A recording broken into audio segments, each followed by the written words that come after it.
Okay, so if you think marathons are all just grueling pavement and sticky energy gels, you're going to want to stick around.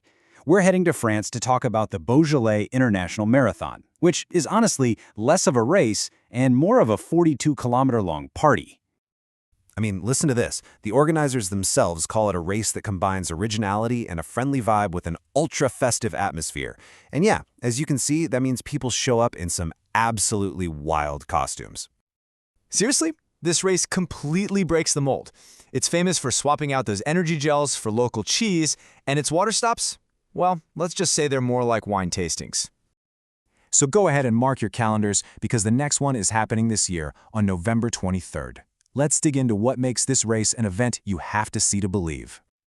So, what about the course itself? This is where the magic really happens.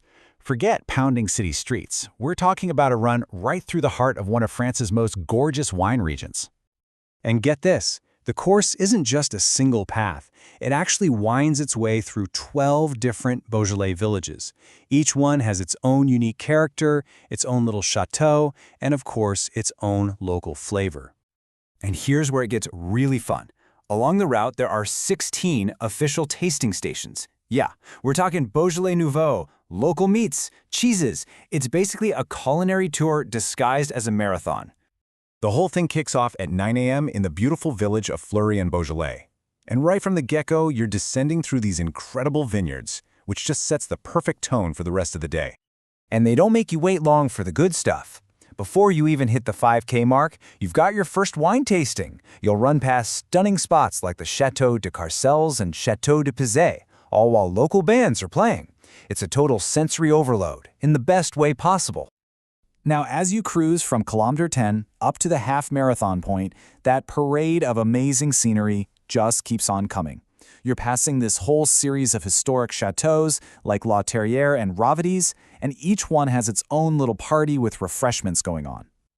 Now, you might be thinking this all sounds pretty relaxed, but hey, it is still a marathon. The course has a net downhill profile, which is great, more down than up, but it still packs in 336 meters of climbing, so trust me, there are definitely some challenging hills you've got to tackle. And that brings us to the final stretch, the most demanding part of the race. After 30 kilometers of fun, food, and wine, the course throws its biggest challenge at you right before that triumphant finish. Yep, the real test comes between kilometers 30 and 35, with a pretty serious climb to check what you've got left in the tank. But the reward is huge. You pass even more chateaux before entering the city of Villefranche-sur-Saône and crossing that glorious finish line right in front of the town hall. And hey, if all of that wasn't enough, 2024 is a very special year. The marathon is celebrating its 20th anniversary, and believe me, the organizers are pulling out all the stops for this one. The party goes way beyond just the race. There's a pasta party on Friday, a whole fireworks show, a night of the marathon, and even a Sunday trip to a wine park. Oh, and get this, they're running a contest to win an entry to the 2025 New York City Marathon. How cool is that? But here's the thing, this massive festival isn't just for elite marathon runners. The whole event is designed so that there's something for absolutely everyone to do. Just to give you an idea of the scale of this party, nearly 25,000 runners and participants are expected for this 20th edition. It's just this huge gathering of people from all over the world, all there for a love of running and, wine. And you can really see that inclusivity in the race options. You can run the full marathon by yourself or with a relay team. If that's too much, no problem. There's a half marathon, a 13K, a family run, and even a charity walk. There's literally an option for every single fitness level. Of course, with all the fun and costumes, it is still a real competition. Let's give a shout out to last year's winners. Jeremy Monsuit took the men's title with a super impressive time of 2 hours 31 minutes, and Margot Girard won the women's race in 3 hours 9 minutes. So that really sets the stage for this year's big anniversary race. Are we going to see repeat victories? Could Sebastian Spaler's 2018 course record of 2 hours 24 be in jeopardy? I guess we'll find out on November 23rd.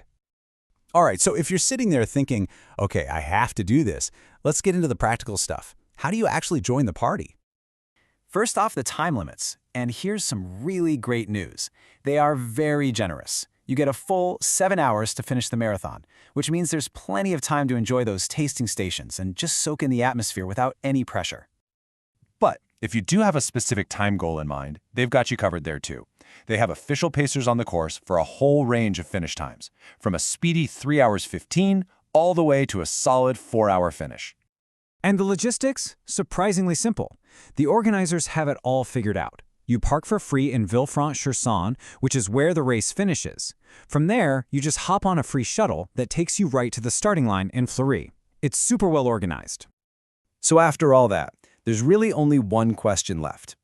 This race is just as famous for its costumes as it is for its wine. So, if you're going to run through the vineyards of Beaujolais, what incredible outfit are you going to wear?